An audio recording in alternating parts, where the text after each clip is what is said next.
Бұл оқиға Иракта болған. Мұсылман әйел күйеуінен айырылып, 3 баласымен қалып қояды. Отбасын асырамаққа қаншама рет жұмыс іздеп аяғынан таусылса да, нәтиже шықпайды. Материалдық жағдайы күннен күнге нашарлайды. Ақыры шиеттей ұл-қыздарының аштықтан бұратылғанына шыдамай, көмек сұрап көше жағалауға бел буды. Бірнеше квартал жүріп, бір дүкеннің жанында жолаушыны түсіріп жатқан таксишіні көрді.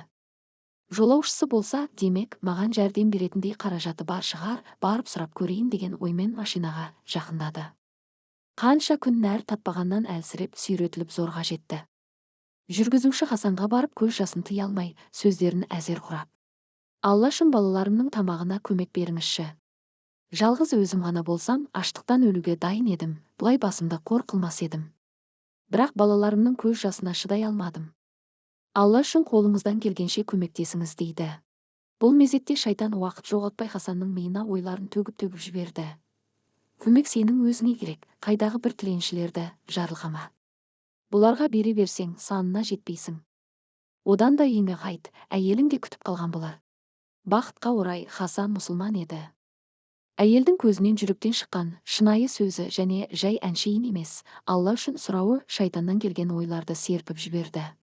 Оның үстіне әйел тіленшіге еш ұқсамады.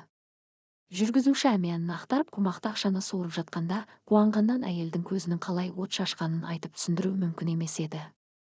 Әйел қалай рахмет айтарын білмей дағдарып тұрғанда, машина орнынан дереу қозғалып, қараңғыға сіңіп кетті. Бейтаныс таксиші үшін жаратушыға дұға етіп, рахым төгуін тіледі.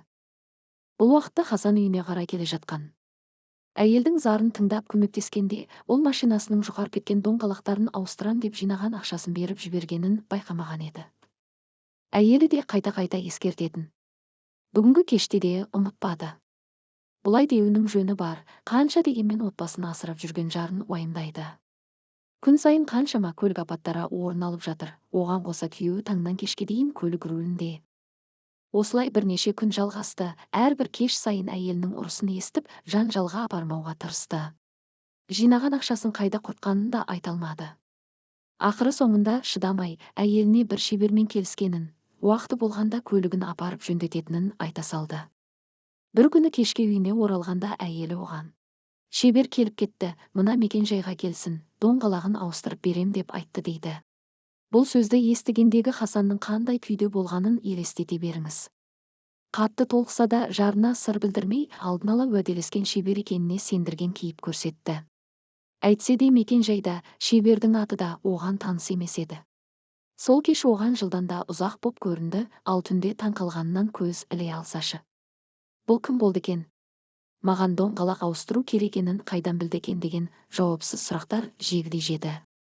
Таң атар атпастан асын ішіп үлгерместен қағаздағы мекен жайға тартты. Шеберханаға кіріп өзін іздеген шеберді тапты. Ол бұны көріп: "Сен таксиші Хасансың ба?" деп сұрады. Шебер жауап күтпестен ұмтылып барып, оны құшақтады да, көз жасын тыя алмай тұншыққан күйде: "Алла үшін айтшы, сен не жасадың? Қандай амал жасадың? Алла үшін айтшы, маған түнде түсіме осымен 3-ші рет пайғамбарымыз Мұхаммед, оған Алланың игілігімен сәлемі болсын, кіріп сенің көлігіңді жөнді деп айтатындай не нәрсе жасадың?" деген сөздерді әрең-әрең айтты. Асылы, ешбір жақсылық ескерусіз қалмайды. Қасиетті Құранда мысқалдай ізгі ісіне жамандықтың қайтарымы бар дегендей, барша жаратылысқа бір-бірімізге мейірімді болайық, сонда өзіміз де мейірімге бөленеміз.